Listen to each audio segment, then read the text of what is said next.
This is a little bit different. It's a bit of a quick fire round. It's going to give you some questions now that the public have asked and want your honest opinion and mine. Are the public responsible for the state of the police? Yes. I agree 100%. Why is that? Because I think the way that society has kind of gone now, we're getting the police force that the public are requesting and kind of expecting, and that's a big problem. So in regards to that, so I'll expand on that a little bit. We come in to a burglary, we're heavy-handed because he's kicking off of us, he makes a complaint, they run the complaint. Members of the public see something happening, we go in and they say you're too soft, we get a complaint. So we're either too soft or we're too hard, we can't win. If we do something and let someone protest, and then we let someone not protest, we do the right thing and we do the wrong thing. We cannot win in regards to whatever we do. Yeah. The public have said, you're breaking law, we put people in front of courts. These are police officers. You're breaking law, you're putting people in front of courts and they're getting sentenced to prison. Then the public will say, well, we can't trust police because we've seen that you're dirty and you're putting people in front. Well, hang on, you want us to bring these people out. So we do it other way around where we enforce every single law that we see and do, such as the motorists and that sort of thing. You say, your job's worth, you're a tyrant. But if we bend the rule for one, we've got to bend it for everyone. So if we stick to doing a lot, so you can't win. So that's why I said, strip us all back. We only get called out of this. We come in, we lock up, we go. And it's that sort of thing. So I agree with you. Next thing, why do traffic officers need such fast and expensive vehicles? Well, the main reason is because people and crime has changed, and it's no longer you're after somebody or pursuing somebody that's in a low performance vehicle. They're going in M4s, they're going in, Audi R8s, and sadly, if you don't have something that is high performance, one, you're at a disadvantage, and I don't think as a police service we should be disadvantaged, and officers deserve to have the best kit. And on that as well, it says, why do police need fast expensive vehicles? Well, first of all, there's no such thing as a cheap vehicle anymore. You're going to get a brand new Fiesta, the £20,000. So to get a Fiesta, it's not like we were in 1993 anymore where you get a brand new Fiesta for $3,995. So if the government wanted to make a deal with these car manufacturers and we get the cars for free, well, that's brilliant. But we've got to pay for them off these people. So the people that are making the money are not the police, they're the car manufacturers. So first of all, that's the car manufacturer's fault, not us. We've got to buy what's there. And second of all, again, if you buy something cheap, you buy it twice. We could run around in Dacia Dusters. Yeah. Won't bother me. But then don't blame when we have one BMW and 38 Dacia Dusters that are having to replace because they're just shit. You give us a car for £1,000, which has performance of an S3 and build quality of a VW Golf or an Audi or whatever it is, and we'll buy it. But until that comes out, we've got to get what we've got. Well, the one thing I would say to that as well, when I was on traffic, what would happen is we'd turn up into an area and they'd immediately turn around and say the Beamers are here. Yeah. Because they associated that with forced traffic and roads policing. Yeah, and we weren't messing about. Exactly. We're in there for a bit of fun and knocking people off, teapacking, ramming. Yeah. Exactly. That does happen. They know that those officers aren't going to pursue. They know those officers aren't going to be capable of doing it. And it creates a bad environment. It creates crime. Yeah. Because they actually will start goading. Yeah. So that's one of the reasons why. Because if you put officers in equipment that is associated with us not being able to do anything, you'll create an even worse environment. Yeah, exactly. So why do police look like they're in the military now with their clothing? I have absolutely no idea. Well, I'm going to put this down to, this is me personally. I don't know why it's gone like this, but gone are the days where we wear Farrah Mike Baldwin slacks, shirt and tie, because we spend most of the time foot chases, wrestling with people over fences in fields. The amount of pants I've ripped because they were Farrah slacks and they're just not capable of doing what we do. Having a shirt and tie and having the Bobby's helmet, it's just not fit for being a modern day Bobby. Now, people come to London because they want to see the archetypal British Bobby. Hello, this sort of thing. Now, those days of wearing that, so what they should do, if they want to employ models to walk around as a pretend officer or make PCSOs dressed like the old school Bobby so they can have the photos taken with them. But all Bobbies, when I got given combats, I could flow with my combats, jump over fences, wrestle them wherever, and I never had a mark on them. Yeah. Because they were fit for purpose. Yeah. They were there designed to do what they do. The military get given that clothing because it's designed to be ragged along the floor, crawl through swamps, doing X, Y, and Z. It's going to last. That's why we get the kit, what we've got. If not, give us a sailor's outfit, some white shorts, pop-up white socks, and we'll wear them. But again, it's not going to last. Well, I think the big thing as well, that we all know the standard kit that you get given is absolutely terrible. Yeah. It's awful and it's not fit for purpose. And the other thing is that we've got certain departments that get better kit. Yeah. You know, one, because they need it, but secondly, what you get then is other officers going, well, I'll fancy a pair of them. Yeah. And before you know it, it trickles down. Yeah. And we've got people in combats, we've got people wearing different boots and stuff. And you're right, the reason is because it's just better kit. Yeah. And you want to be safe and you want to know that you're comfortable at work. But I had to pay for my combats. I had to pay for my Altberg boots. I didn't get these through police. I had to pay for my Zulu tack vest. So the majority of stuff that I was wearing, I paid for. Yeah. I didn't get given them as like, you're now in traffic, you get these. I was paying for them separately because I wanted more pairs. The only thing I got one more T-shirt. So I like that. We're all right with that. Right, another one. Do shops have a duty of care to deal with shoplifters and crimes? Excuse me about that. Yeah, I do. I think so, because it takes up an awful lot of time to be dealing with shoplifters. However, the issue that you have is that a lot of the shops are not equipped to, one, detain people effectively, and that creates a massive problem, because when you haven't got the facilities to be able to do what you're being asked to do, people just react to it.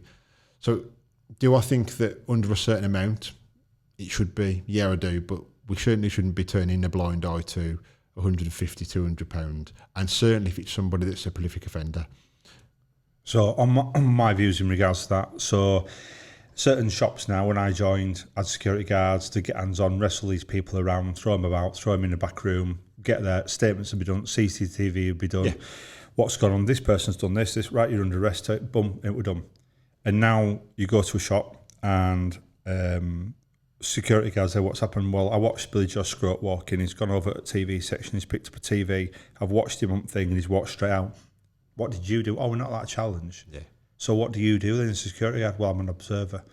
And they're not allowed, they've been, and these are big department stores, they've been told you can't get involved now. Yeah. So why do they have, so now hang on a minute, I've got to come in now, I do all the work that you're employed to do. You should have challenged these people. Oh, we can't get hands on. Any department store that hires security guards have to have a duty of care that when, because if it came into your house, if a man walked into your house, what would you do then? Would you let him pick up your TV, walk out with him in place, or would you have a duty of care to look after yourself and your family? It's exactly the same when all these people like Greg's are doing it now. I've seen the Greg's dashing runs now. Yeah. They're just walking into Greg's, all these places, and Greg's staff are just watching them. Yeah. Either you let them come in, you stand there and watch them, and they're taking thousands of pounds off the shelf and walking out. But if you're doing that, you're not ringing us. We're not bothered. You've either got to have a duty of care to be able to put hands on, restrain them, hold them there, or we're not getting involved. But that's where the people have lost trust in the system. And that's back to where people have said are the people responsible for the state of the police? Yeah. Because you can't put your hands on me, like you said, that Charlie, whoever it is, who's in Manchester all the time, he's a prime example. You touch someone, the class is assault. Yeah. They'll say, no one in Greg's has right to assault me. Blah, blah, blah, where everyone in common decent public would say, jump on them, hold them, sit on them and wait for police. Yeah. But those days are gone now where no one wants to hold on because you're risking everything for a biscuit. Yeah. Why do emergency services have a budget to work to? Well, I think that's just the case of that's going to be everything. Yes, it's an emergency service, but I suppose we've got to be realistic. There isn't an endless amount of money. Do I think that it should be certainly more than what it is? Yeah, 100% it should, because every emergency service is struggling. But I think there has to be an end limit to something. And if you don't, it becomes a little bit of a problem. And the problem you also have, if there's endless amounts of money for emergency services, you also create a little bit of divide with the public as well. Because if we're getting given everything, the public will say, well, hang on a second, I'm working here and I'm not getting that.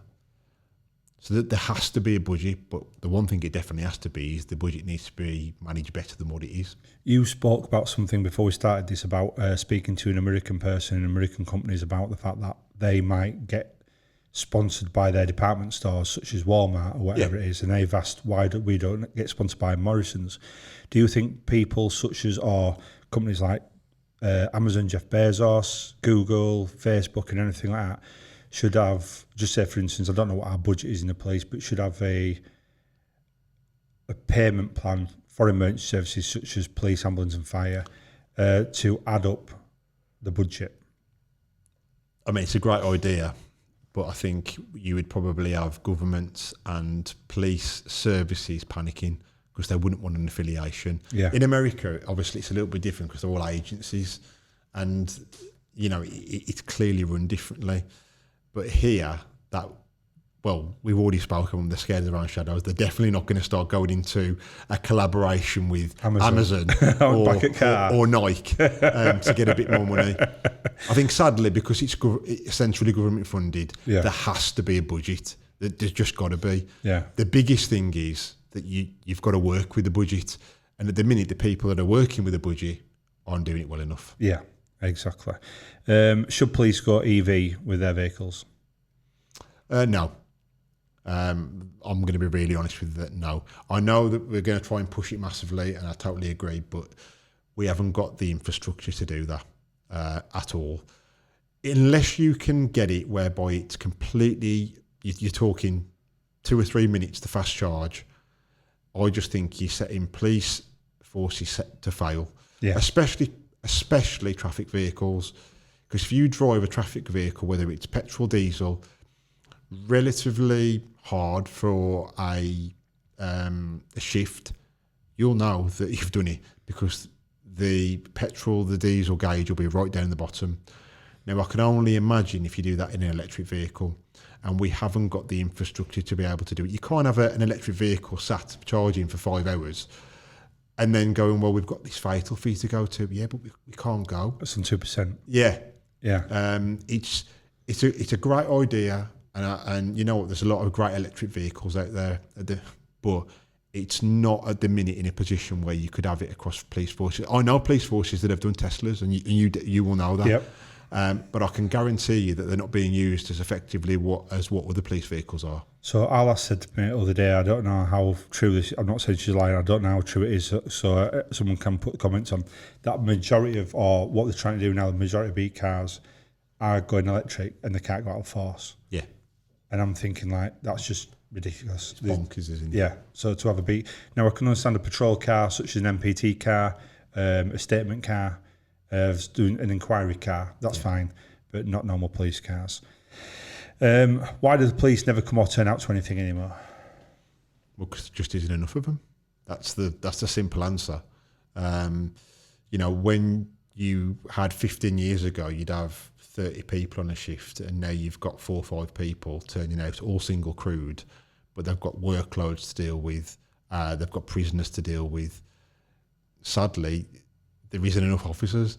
You know, if you have 5 immediates come in and you've got 5 police officers and 3 of them are tied up doing watches and sitting at a hospital, you haven't got enough. Unfortunately, your garage breaking comes bottom of our list.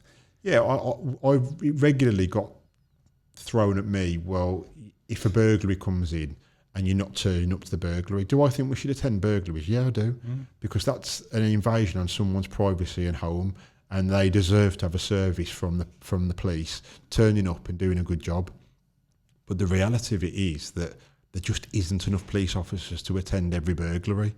But we know that from logs as well, because we know that will come in. There might be 50 outstanding regulars, 20 outstanding planned ones where we've got to get there for within an hour, and then we have 7 burglaries or 7 immediate grade logs come in, and there's 4 of you. Yeah. And you're like, I'm dealing with this, and I'm firefighting. I might get to it and say, look, someone, as long as there's no offender there, they've been burgled, right, go in your house, don't touch anything, Socco's on the way, someone's going to ring up Crime It Over phone, blah, blah, blah, blah, blah, and someone will come out and turn out to you later on, X-52, can you go to another media? And then you might just be doing that, and all you're doing is turning up, smiling, and going, and you know yourself, you are not giving that public what they need. Well, this is where the budget's coming really massively because the budgets are being cut and the numbers are being cut so much. All it does is it creates a massive disconnect with the public because they'll look at it and think, well, they're not turning up because they can't be bothered. And the reality is they're not turning up because there just isn't enough people to turn up. Yeah. And then when you see them, you might see someone driving from A to B or someone's having a meal and this sort of thing, but that might be the first time they've eaten in 8 hours. And when you're seeing all these police cars drive from A to B, they might be on the inquiries for the burglaries that have happened yesterday. So they're not turning out to blue light jobs. They might be going in to relieve someone at a scene. So just because they're driving around with not blue lights on doesn't mean they're free. Or they're not blue light trained. Well, yeah, because exactly. Everyone thinks that just because you're a police officer, you can drive with your blue lights on. Yeah. You can't. Yeah. Hope you've enjoyed this quick fire round. If you want to see more videos like this with me and Ian, give us a shout. Put all your comments down below. Like and subscribe, and we will see you next time. What, Ian? We will.